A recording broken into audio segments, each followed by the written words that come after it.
Dario, filho de Xerxes, da linhagem dos Medos, foi constituído governante do reino babilônico. No primeiro ano do seu reinado, eu, Daniel, compreendi pelas Escrituras, conforme a palavra do Senhor dada ao profeta Jeremias, que a desolação de Jerusalém iria durar 70 anos. Por isso me voltei para o Senhor Deus, com orações e súplicas, em jejum, em pano de saco e coberto de cinzas.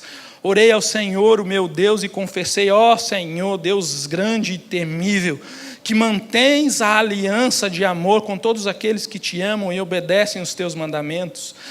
Nós temos cometido pecado e somos culpados. Temos sido ímpios e rebeldes e nos afastamos dos teus mandamentos e das tuas leis. Não demos ouvido aos teus servos, os profetas, que falaram em teu nome aos nossos reis, aos nossos líderes, aos nossos antepassados e a todo o teu povo. Senhor, tu és justo e hoje estamos envergonhados. Sim, nós, o povo de Judá, de Jerusalém e de todo Israel, tanto os que estão perto como os que estão distantes, em todas as terras pelas quais nos espalhaste por causa da nossa infidelidade para contigo. Ó Senhor, nós e nossos reis, nossos líderes e nossos antepassados estamos envergonhados por termos pecado contra ti. O Senhor nosso Deus é misericordioso e perdoador, apesar de termos sido rebeldes. Será que mudou a disposição do coração? Será que é a mesma? O povo, quando chega lá na Babilônia, está se arrastando, dizendo: puxa, nós estamos longe de Jerusalém, esse povo nos escravizou, esse povo está machucando a gente, está zombando de nós, esse povo vai ser destruído, fez mal para nós. Aí a gente vê Daniel com o coração, quando lendo Jeremias, percebe que acabou-se o tempo, está na hora de voltar. E ele então teve saudade e expressou o desejo de estar em Jerusalém. Mas ele sabe por que eles não estão em Jerusalém. E clama ao Senhor: tem misericórdia, Senhor, perdoa-nos, perdoa-nos. Senhor, um arrependimento e o desejo de reconciliar-se com o seu Deus. Daniel não queria ver-se livre de pessoas, e Daniel tinha uma boa vida na Babilônia. E a vida de Daniel não era um incômodo que ele olhava e dizia: eu quero voltar para Jerusalém, eu quero ir para Jerusalém. Daniel vivia muito bem na Babilônia, mas quando entende o que era a Jerusalém, que representava a comunhão com Deus e como Deus tratou aquele povo durante o exílio, Daniel se ajoelha e clama: Senhor, tem misericórdia. E entende a glória do Senhor, e conhece a misericórdia e pede o perdão, não só para os seus pecados, mas para os pecados do povo. Esse é Daniel. Ele queria ser livre do pecado e não das pessoas. Mas Daniel também, ao olhar para Jeremias, ele olha para Deus. Ele não olha para aquilo que desfrutava em Jerusalém, muito pelo contrário, naquele contexto, naquela época, o que havia de Jerusalém? Ruínas, tomada por saqueadores. Mas Daniel volta-se para Deus. Daniel sabia que a presença de Deus é o que havia de mais importante. Será que nós, quando pensamos na Jerusalém celestial, o que tem enchido o nosso coração? O que tem enchido o seu coração? Será que, assim como Daniel, nós temos trazido à memória aquilo que Deus é? Aí no verso 15 ele diz assim: ó Senhor nosso Deus, que tiraste o teu povo do Egito com mão poderosa e que fizeste para ti um nome que permanece até hoje, nós temos cometido pecado e somos culpados.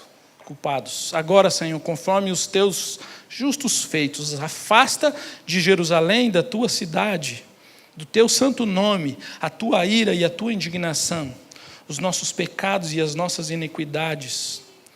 E as iniquidades de nossos antepassados fizeram de Jerusalém e do teu povo objeto de zombaria para todos os que nos rodeiam. Ouve, nosso Deus, as orações e as súplicas do teu servo, por amor de ti, Senhor. olha com bondade para o teu santuário abandonado. Daniel clama para que o Senhor afaste de Jerusalém a zombaria, a ira, mas ele sabe o porquê isso estava depositado lá. E o que é muito interessante, irmãos, que Deus trabalhou com esse povo no exílio, porque essa esperança de Daniel foi alimentada por aquilo que ele foi ensinado. Mas Daniel foi ensinado. A saudade de Daniel foi alimentada pelo ensino dos seus pais, muito provavelmente, falando a respeito de Jerusalém e contando a respeito de Jerusalém e entregando a Daniel as escrituras disponíveis na época, os profetas, Jerusalém, Isaías, que anunciavam o exílio, e o povo não creu, mas então Daniel, tendo sido alimentado, e olha as escrituras e diz, está cumprido, é isso, está na hora. E aí a pergunta que fica para nós pais, e para essa geração, para a geração de quem não é pai ainda, mas será e quer deixar um legado, nós precisamos alimentar essa saudade. Nós somos escolhidos por Deus para ser quem alimenta e fala da saudade da eternidade. Quem cutuca lá no coração do outro que há um desejo de eternidade, traz essa lembrança. Nós temos que falar aos nossos filhos a respeito disso, nós precisamos ensinar os nossos filhos, os nossos amigos, os nossos vizinhos. Nós somos responsáveis por anunciar e alimentar essa saudade de estar na presença de Deus. E nós temos feito isso. Porque se de fato temos uma saudade viva e uma esperança viva, certamente nós vamos falar dela. Nós não vamos esconder o que tem reservado. Mas nós falamos da volta de Jesus, nós falamos das bodas do Cordeiro, nós falamos da Jerusalém celestial, ou pensamos, e está nas nossas doutrinas, mas e a nossa vida condiz com isso? O nosso ensino condiz com isso? Mas Daniel também não tinha a sua esperança na amargura, mas no desejo do perdão e da presença de Deus. E ainda mais, Daniel, no verso 22, quando pensa em Jerusalém e começa a clamar pelo perdão do Senhor, é revelado a ele algo a respeito de Cristo. Porque quando nós olhamos para a nossa viva esperança, Hebreus vai dizer que os nossos olhos precisam estar fixos no autor e consumador da nossa fé. E foi revelado a Daniel a obra de Cristo. 22, ele me instruiu e me disse, Daniel, agora vim para dar-lhe percepção e entendimento. Esse é o anjo falando com Daniel, quando ele estava orando. Assim que você começou a orar, houve uma resposta que eu lhe trouxe, porque você é muito amado. Por isso, preste atenção à mensagem para entender a visão. 70 semanas estão decretadas para o seu povo e sua cidade, a fim de acabar com a transgressão, dar fim ao pecado, expiar as culpas, trazer justiça eterna, cumprir a visão e a profecia e ungir o Santíssimo. Saiba e entenda que a partir da promulgação do decreto que manda restaurar e reconstruir Jerusalém, até que o ungido, o príncipe, venha, haverá 7 semanas e 72 semanas. Ela será reconstruída com ruas e muros, mas em tempos difíceis. A cidade e o lugar santo serão destruídos pelo povo do governante que virá. O fim virá como uma inundação. Guerras continuarão até o fim e desolações foram decretadas. Com muitos ele fará uma aliança que durará 1 semana. No meio da semana ele dará fim ao sacrifício e à oferta. E numa ala do templo será colocado o sacrilégio terrível, até que chegue sobre ele o fim que lhe está decretado.